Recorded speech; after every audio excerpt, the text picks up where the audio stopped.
Thank you very much for that wonderful introduction. Yeah, the title of my presentation is shown here, Influence of Conservation Agriculture and Tillage on Soil Quality, Selected Crop Production Systems in the Philippines. This is actually part of the presentation I made in last year's International American Society of Agricultural and Biological Engineering conference, and jointly with the Canadian Society of Biological Engineers in Montreal, Canada, last July.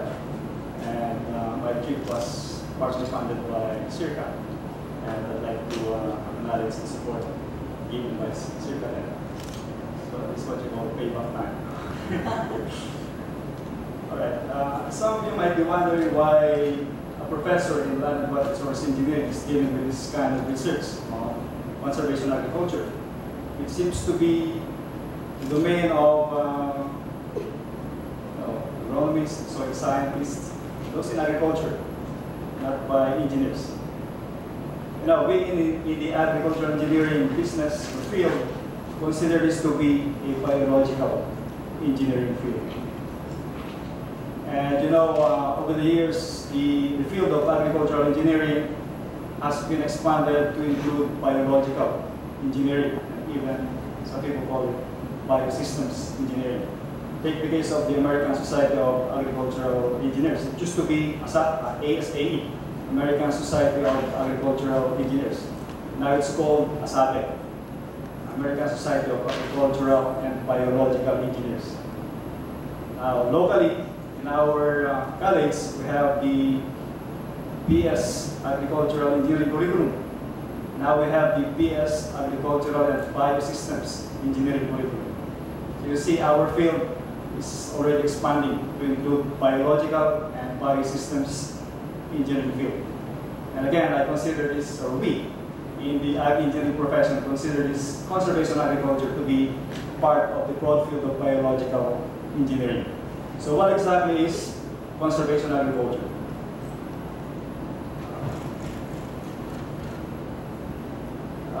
It is as I've said, a biological engineering approach to sustainable crop production based on these principles. First of all, minimum soil disturbance, and then continuous mulch cover, and thirdly, diverse crop species rotation. Minimum soil disturbance. So plowing is a no-no in this particular type of agriculture. We don't till the soil. Plowing is a sin, so to speak. So we don't plow the field during land preparation. We just disturb the soil minimally during planting. We use a dippler to plant the seeds, and that's all. We don't plow the entire field during the transplanting. For obvious reasons, plowing or disturbing the soil will increase soil erosion. That's the obvious consequence. But the less obvious consequence is the decrease in soil organic matter. When you disturb the soil particles are more exposed to microbial attack. More soil particles are exposed to the oxygen and consequently to the attack by microorganisms. And that attack will consequently lead to a reduction in soil organic matter. So that's what we want to avoid. So minimum tillage would somehow decrease the chances for degradation of the soil in terms of organic matter decrease to be too poor in the field. And second, the principle is continuous mulch cover. There has to be a crop cover, and the crop cover grown together with the main crop should be allowed to decay after the growing season.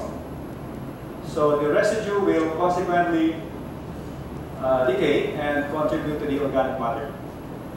So any losses of organic matter will be compensated by the contribution of the biomass coming from the crop cover as well as the main crop cover. And we let the residue cover the entire field. So nothing is left uncovered, so to speak. And thirdly, there has to be crop rotation. if you observe the first two, and yet you do monocropping, still we cannot consider that as conservation agriculture. There has to be diversification. So all three principles should be observed or present in the field for the crop production system to be considered as conservation agriculture. So that's what conservation is all about. Now let me show you the extent of adoption of this particular technology. We call it biological engineering technology. All over the world. It's been adopted worldwide already. In the US, for example, that much hectares, 35.6 million hectares, are already using conservation agriculture. And that's 20% of the entire world area devoted to agriculture. In South America, this is a big thing. Because in the old days, a lot of soil degradation has taken place in South America. Soil erosion, soil organic matter losses, and degradation of entire soil quality has taken place in South America. So they're practicing conservation agriculture in South America rather widely. In Brazil, they have about 32 million hectares devoted to conservation agriculture. Argentina, 27 million. Even in Canada, 18, Australia, and elsewhere in the world. In Southeast Asia, it is still essentially in its infancy state, basically in its research stage. And in our country, well, so much so in our country, it's still in research stage. And this incidentally is the essence of our Sunburn project. It's a USAID-funded project that started in 2010 and ended just last year, in September last year. It's entitled Conservation Agriculture for Food Security in Cambodia and the Philippines. We have partners in Cambodia, and it's a joint project by UPLB, ECRAF, and North Carolina A&T State University. We have partner scientists from all over the world to do this. And it's got 4 components. We call those components GETS. So we can easily remember what it's all about. GETS, what's G in GETS? G stands for gender, E, economics, T, technology and network, and S, that's my area. That's the component assigned to me, but soil quality. Although I also dealt with the crop yield aspects, but more on soil quality monitoring and evaluation. Okay. The objective is a rather broad research. So the focus of my presentation today is just to give you an overview of the empirical evidences we got in terms of soil quality monitoring and evaluation under both conservation agriculture and cloud-based systems. And in that way, you have some idea of what the influence of conservation agriculture is, and also tillage, on soil quality over the years. The research site we used in Sunburn is located in Misamis Oriental, in Claveria. It's about 40 minutes, 45-minute drive from Cavite. So not too far away, but more convenient to visit compared to the previous Sunburn sites in Bukidnon. Sunburn has been in existence for more than a decade. It started in Bukidnon and then we moved to Claveria, San Oriental, for this particular project on conservation agriculture. Our site shown in that figure is somewhat sloping. The slope is about 26%. The soil is basically clay, and it's rather fertile right at the start. Before we embark on this research, it's covered with natural vegetation. So that's where we put up our experiments on conservation agriculture. And these are some of the pictures during the experiments over the years from 2010, when it started, until 2013. We dealt with 6 treatments in the form of cropping patterns. The first 5 are conservation agriculture plots or treatments.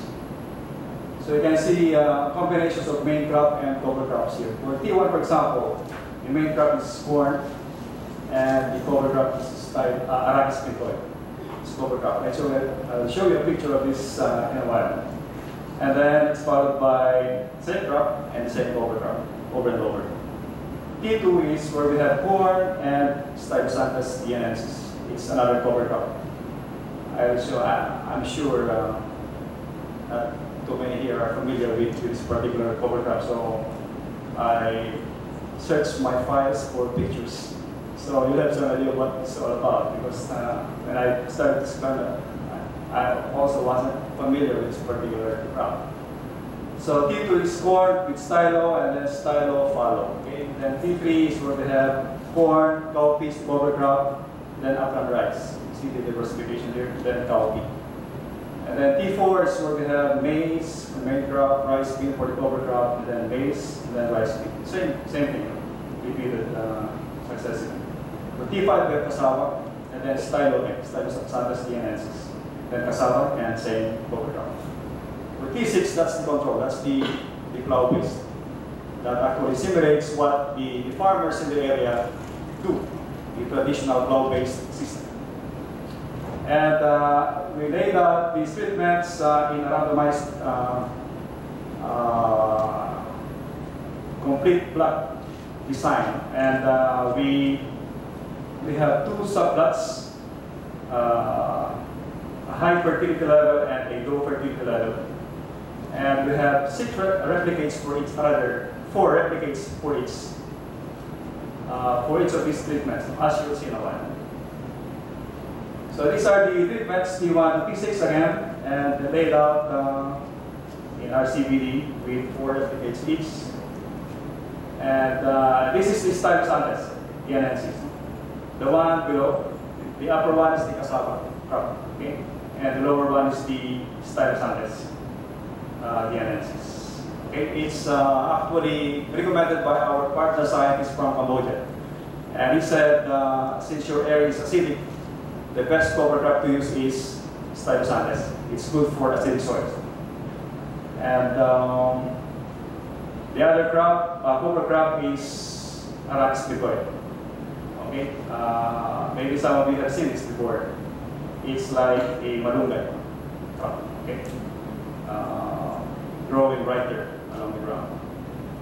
So we use that as the other cover crop, and we sampled from all the plots, okay, over the years, at different times of the year, from 2010 to 2013, and this is my PhD student who happens to be here, Rafael Padre. Okay, he's my PhD student, and essentially most of this works as part of his dissertation, and hopefully he'll be able to graduate this semester. Okay, so we sampled from all over the area. We collected soil samples from all 6 treatments and 4 replicates at different depths, 0 to 5 cm, 5 to 15 cm, and 15 to 30 centimeters. Okay, and then we did composite sampling for organic matter monitoring, and also the soil and phosphorus and pH. But for bulk density, we collected individual samples. All right. And these are some of the pictures we took during the sampling some time ago, in 2011, 2012, 2013. And those are my other graduate students who did some other aspects of this research. Some of them are faculty of the college as well. So those are pictures of the sample before we brought them to UPLB for analysis. So we brought the samples to college and soil science for testing. For the moisture measurement, I did it myself. So while Rafael was doing the soil sampling, I was doing the moisture monitoring using the TDR, the time domain reflectometric instrument. That's the instrument used for measuring soil moisture. And I monitor the soil moisture residual. After each cropping, we wanted to see how much moisture is retained by each treatment, and whether there is a significant difference between the moisture retained by the conservation agriculture plots and compared to the flow-based plot. And then here they are doing some lab measurements. Okay, on those for the chemical analysis, we had samples tested at the soil science laboratory, at Department of Soil Science, ASC cluster. So results, what happened? With soil organic matter, in the beginning, as you can see, the soil is already rich in organic matter. We have as much as 6% soil organic matter. That's already considered to be relatively high. We're talking about organic matter. But as to be expected, as you go deeper, the soil organic matter decreases. Because most of the microbial activity is occurring at the surface, the decay, etc. So as to be expected, we have higher organic matter content at the upper layers. But in 2013, after 3 years, is what we got. There seem to be some effects of conservation agriculture and flow-based system, especially at the upper layers, 0 to 5. But not much for the deeper layers. After each cropping, this is what happened. If you take a look at the first 5 bars, those are the first 5 treatments. And next to that is the average of those 5. And compare that with the last one, which is the T6, the plow-based. The average of the 5 conservation agriculture plots seem to have increased a little bit. On the other hand, the organic matter content for the plow-based decreased, as you can see. That is for F0. For F1, the decrease of the organic matter is even more pronounced. You see T6 after 3 croppings. Now, based on our individual samplings, this is what we got based on simple linear regression analysis. The plow-based system exhibited decline in organic matter content. The organic matter is obviously negatively correlated with time over the years. For T6, we see the effect of Tillage. It decreases organic matter content. For the best crops, which happens to be T5, that's the one with cassava, the organic matter content increased. And T2, that's maize and stylosanthes, it also increased. For the others, the change is quite minimal. And these are the results of the simple linear regression analysis. For most of the conservation agriculture plots, the organic matter is positively correlated with time, with the exception of a few of them. But for the flow-based, you can see the organic matter content is negatively correlated with time. And the regression, the coefficient of determination, we show the strength of the relationship. But more importantly, when we tested the significance of the slope, we found that T2 and T5 had a statistically significant slope. The p-values we got were lower than the level of significance. So we can say that indeed the organic matter is rather increasing significantly over time for the best crops, maize with stylo and cassava with stylosanthus genesis. But for the rest, we need more time to make conclusive findings. For the TDR, the time domain reflectivity measurement, residual moisture content. After one cropping, we already noticed some difference. The 5 conservation agriculture plots had significantly higher residual moisture content than the plow-based system. Okay. That is just after one cropping. After 2 croppings, same thing. Okay. And these measurements were based on the average of the measurements I did in the 4 quadrants in each plot. So, and in each quadrant, I took 3 trials, averaged them. So we got 3 by 4, 12 values of and all. Capture the average moisture content in the field. So after 2 croppings, significantly different. The moisture content is significantly different under crops over plow-based. And the same is true with third measurement we did after 3 croppings. Soil bulk density. By the way, this is rather important because if we can conserve moisture, then we can somehow eliminate the need for more frequent irrigation. And besides, we can also, if we want to worry about the timing of the next cropping. If there's enough moisture conserved in the area, then we can immediately plant the next crop, the next cropping season without waiting for the rains to come. And this is what is shown by conservation agriculture. There is enough moisture for the next cropping to be started. But for the plow-based, the moisture retain is rather low. So you have to wait for the rainfall. It's basically a rain-fed area. There's no irrigation system existing there. So the farmers rely purely on rainfall for irrigation.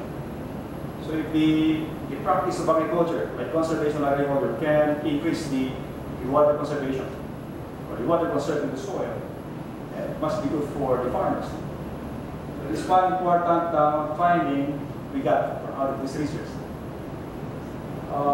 For the other parameters, soil bulk density, this is what we got. In 2010, well, as expected, the bulk density is close to 1. The soil is clayey, very fine texture. So as to be expected, the bulk density should be close to 1 gram per cc. But after 3 years, what happened? Same thing, except for the plow-based.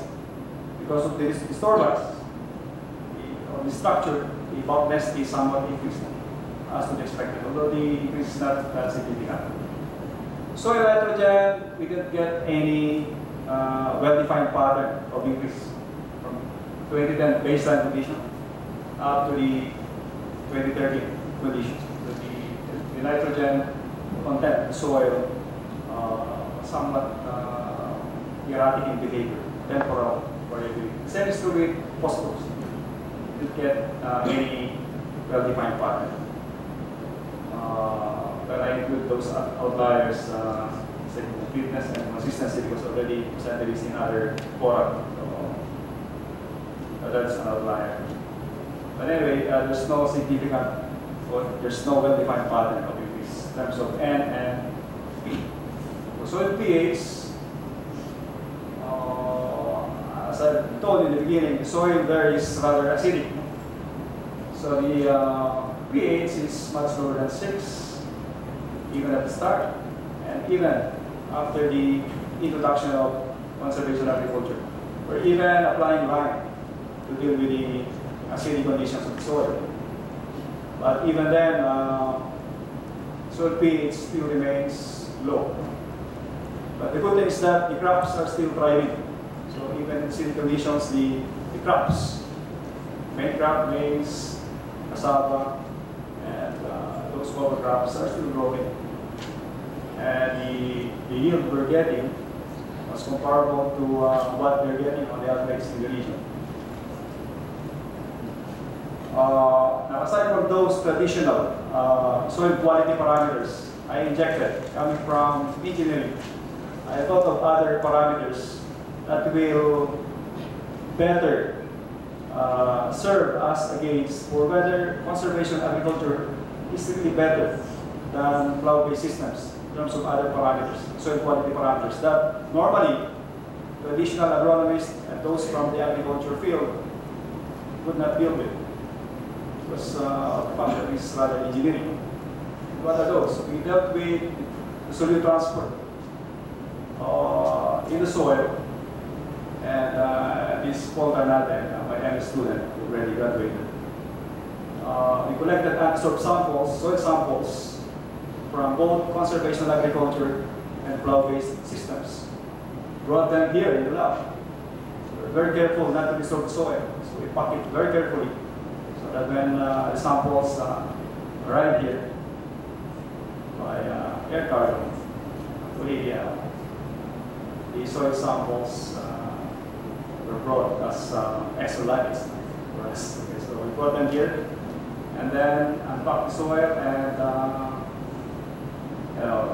Paul is one of my students in, what's that, 2/7. In the old days, I also include contaminant transport in that course, so I learned most of this stuff in that course. And he ran some experiments on contaminant transport, and what was he trying to do? He was trying to see whether the leaching of nutrients under conservation agriculture is faster or slower than under plow-based systems. Because this has significant implications on nutrient uptake and on the economics of fertilizer application. If the leaching is so fast in the soil, then you must be losing a lot of fertilizer. Instead of fertilizers applied being taken up by the crops, then those nutrients will be easily leached. So let's see what happened. Using contaminant transport modeling, we determined some of the parameters. It's all in here in this publication of all those details. But I want you to take a look at this important finding that the red dotted line is representing plow-based system. The other one for conservation agricultural production systems. And what's the difference? As you can see, the leaching of nutrients under plow-based is faster, and the peak is higher, meaning a lot of nutrients are lost by leaching, or something underneath the column. And the leaching takes place at a faster rate. And therefore, that's not good. Under plow-based systems, more nutrients will be leached faster compared to conservation agriculture.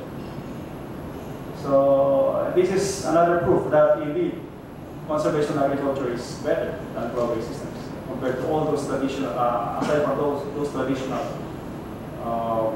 parameters. Okay. If you want more details, you can read our publication. This came out last year in the September issue of the Philippine Agricultural Scientist. So it's there, it's all there. Now another deviation from the norm, so to speak, that we did was to deal with the absorption behavior analysis of soils from conservation agriculture and plow-based systems. This will also corroborate the previous study of Polternatter, whether indeed more nutrients will be leached faster or slower. If more nutrients are absorbed in the soil, then less nutrients will be leached, right?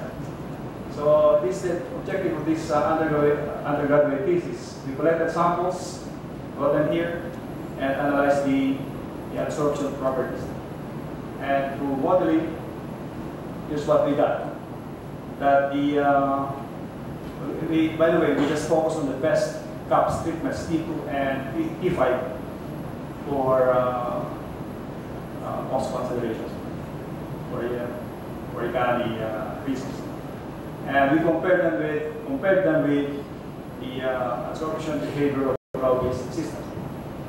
And the main distribution coefficient. This is the partition coefficient between the amount of nutrients that is absorbed onto the soil and those that are not. So the higher the value of this, the greater is the absorption in soil particles. And you see the distribution coefficient in the CAPS treatments are significantly higher than that under plow-based systems. So this means that more nutrients will be absorbed, A-B, not D, absorbed onto soil particles than under plow-based systems, which is good. So that more nutrients will become more available for plant uptake rather than them being leached right away. Because they are there, they are absorbed, ready for exchange or for uptake by the plants.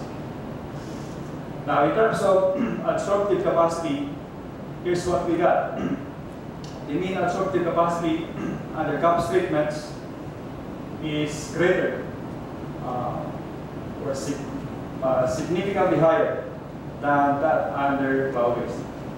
So these two already prove that more nutrients are absorbed and therefore less nutrients are leached.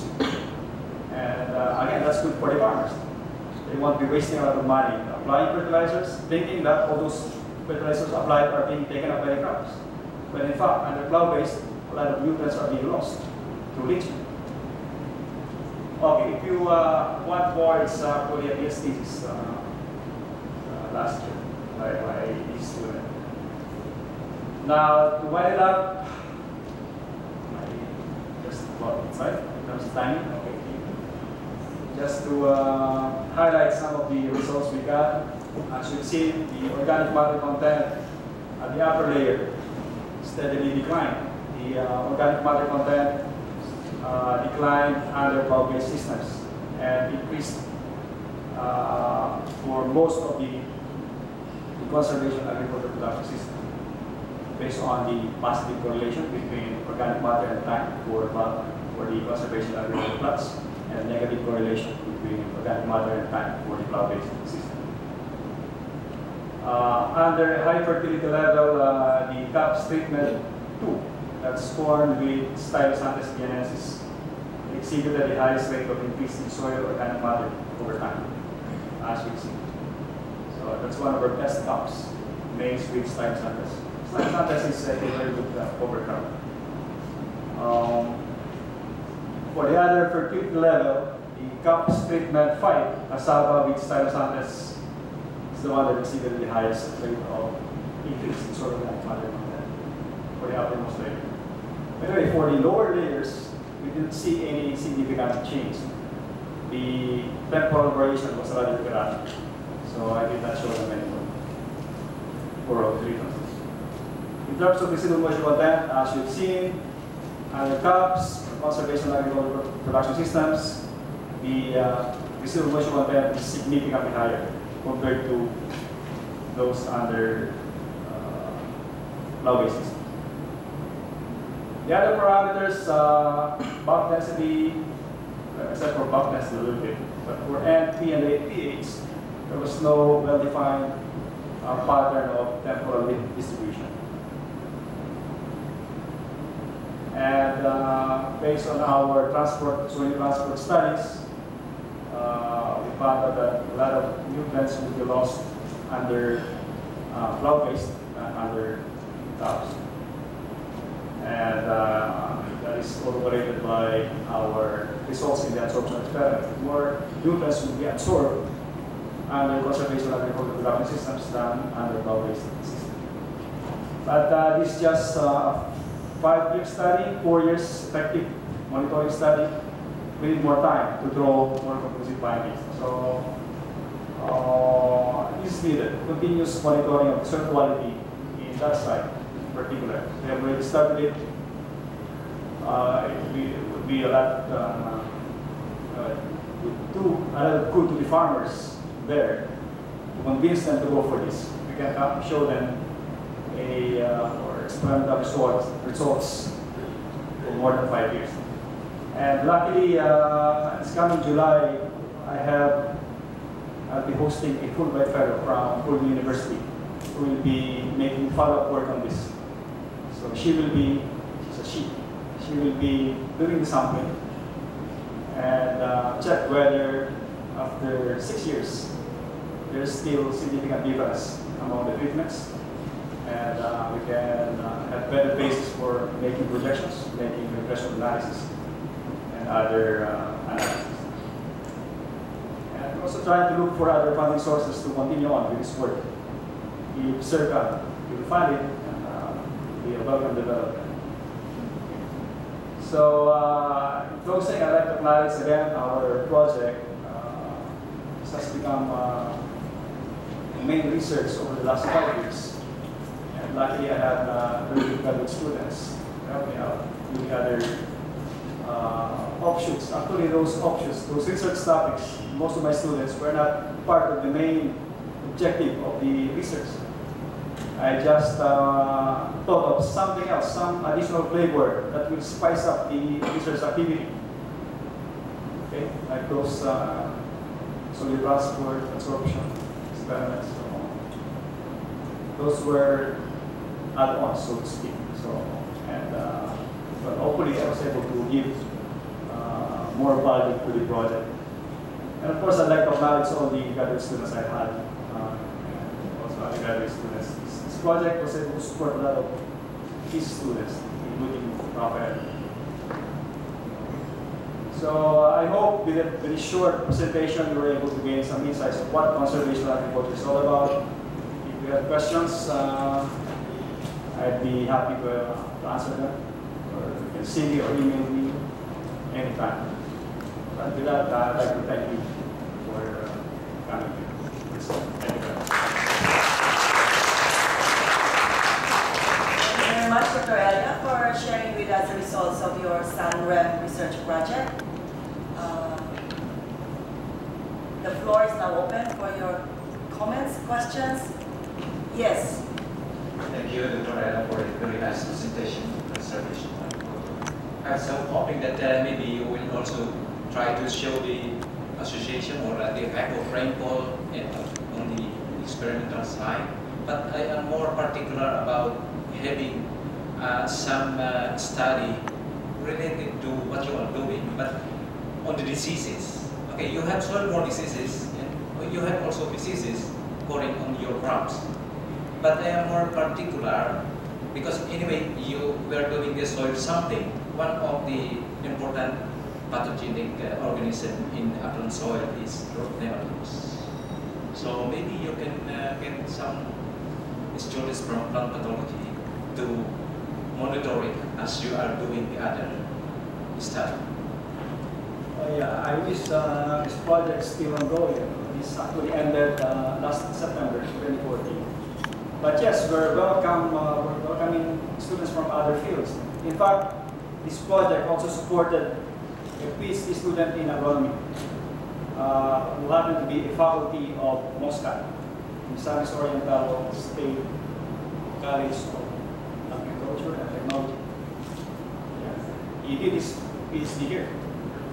And he worked on, I think, soil organic matter, biomass monitoring in that field. So it so happened during those times we were doing this that somebody from plant pathology field was interested in doing research on that. We would have welcomed them. But now we have to look for a new funding for that to happen. Yes. My idea is that anyway it is a biological engineering or biological systems engineering, so you might as well take the data for the upper counterparts situation, like occurrence of diseases in insects and other Oh yes, yeah, definitely. So thank you for that. Oh yeah. Sir, I believe the climatic type in Southeast Oriental is type 4. Yeah, would you say that in terms of moisture retention, the conservation agriculture, in terms of your results, would be more appreciable for other climate types like type 1 or type 2? Oh yes, yes. More so for those type 1 in particular. Type 2 not much because we have all year round rainfall under type 2. But type 1 we have distinct wet and dry. For type 4, even if rainfall is evenly distributed throughout the year, there are still months where the area is rather dry. So the farmers cannot grow crops during those times. But with these results, somehow the farmers are informed that there is still moisture in the soil even during the onset of the dry season, or before the rainy season starts, and they can grow or start the cropping earlier. So it's got a very on the crop schedule, cropping pattern, crop calendar, crop planting. But for type 1 climate, it would matter a lot for the farmers, but not for type 2. Okay. All year round there.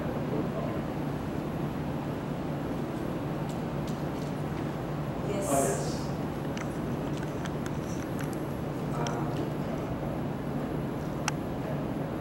Good afternoon, Dr. Elia. You said a while ago that you used randomized complete block design with sound flats. That's right. And did you use ANOVA to determine if the blocking factor is significant? We did not use ANOVA because we use composite sampling for the soil organic matter determination for economy reasons. But for TDR, we did ANOVA, as you see.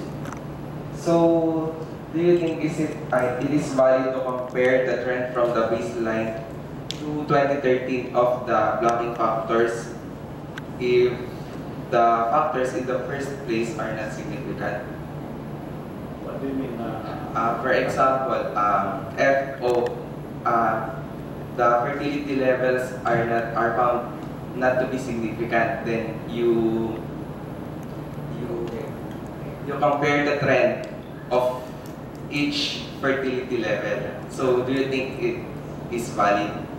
Oh yeah, as I've mentioned, we also tested the statistical significance of the slopes. So for each regression equation, we analyzed we determined the p-value and compared it with the alpha. And for T2 and T5, we're getting statistically significant slopes. But for the rest, we did not get significant slopes. Okay. Then last question. Based on your results, the regression from the fertility level with 120, 60 by 60 have low values of R-squared. And based from what I know, low values of R-squared indicate that the model is inadequate. So even if the values of R-squared are very small, did you still consider to use the model? That's right. That's the very reason why we tested the statistical significance of the regression slopes.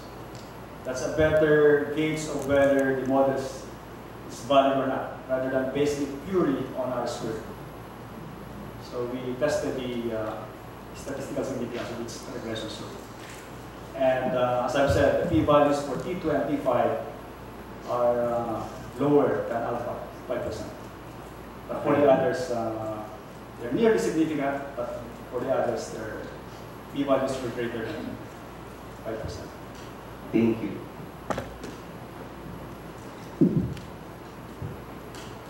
Any more questions? Yes.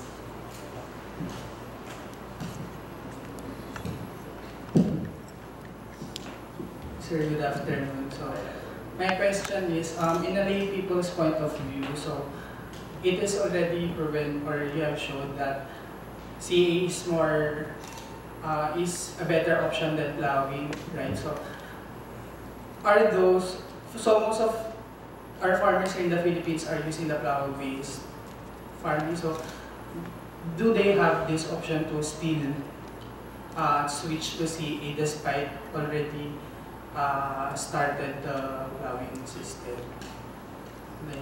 Oh yeah, you know what? When we started this project in Claveria, we had a farmers field day forum, and we introduced this and the concept that is. And after the forum, a farmer said, "Oh, you made me think why I'm doing the plowing through the years. I didn't know why they were plowing in the first place." No? Although we know for a fact that plowing is used for weed control. But you know what we do here for weed control? It's the cover crop that prevents any other unnecessary weeds to grow. So why plow when there are other approaches for weed control? So I think yeah, that's a good point, but the farmers in the area, in Claveria, are quite accommodating to new technologies. In fact, some of them are already practicing this. They were convinced, even with the partial results. They said, especially when they saw the crop yield data we got. The crop yield, because that's what matters more to the farmer rather than the soil quality.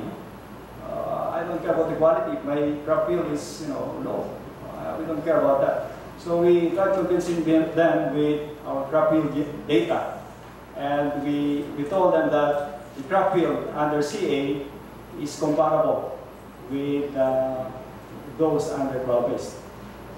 And incidentally, another MS student of mine did crop modeling study, and we simulated years of practicing conservation agriculture, and we were able to show that over a span of at least 10 years or so, the crop yield under CA will even be better than the crop yield under cloud-based.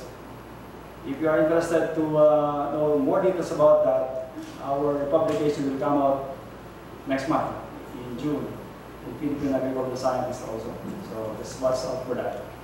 But as far as your question is concerned, the basic question is whether the farmers will shift to this or not. I believe so. It's a matter of convincing them. So that's why we need educational fora like this, and even farmer seminar, farmers field day. Our experimental plots are still maintained there.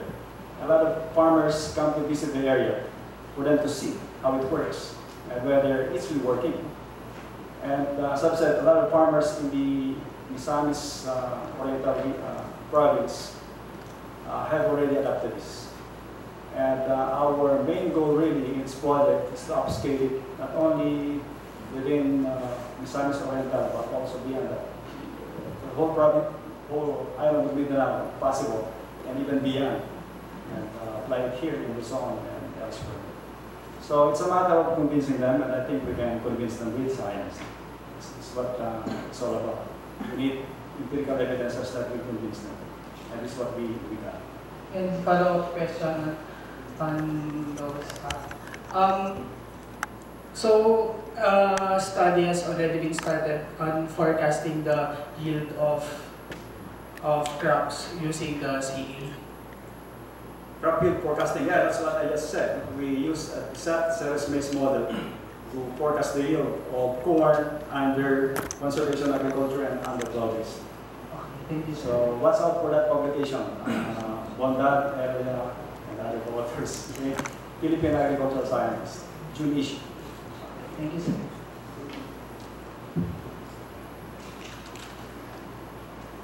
One more question? Yes. Yeah. So just out of curiosity, I'm not familiar with the Stylosantes guianensis plant. Yes.